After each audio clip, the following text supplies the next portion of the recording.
আজকে আমরা দুপুরে রান্না আজকেও করছি আমি ঢেঁড়স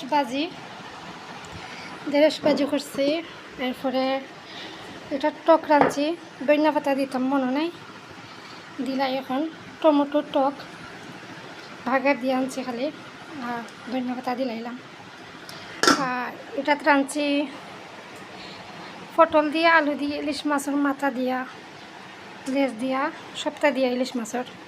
এটা তো ধনিয়া পাতা দিছি না, দিলাই ধনিয়া পাতা দেওয়া আর সুন্দর লাগে। মাশাল্লাহ, কালারও সুন্দর হয়েছে, নিজেরটা নিজের প্রশংসা, মজাও হয়েছে অনেক বেশি। মাশাল্লাহ। এরপরে এটাতে রাঁধছি ইলিশ মাছের বুনা, পিস সব বুনা করে নিয়েছি, পিস আর লেজার খোলা দিলাইছিলাম, পটলও তো ধনিয়া পাতা দিলাই, অনেক মজা হয়েছে মাশাল্লাহ।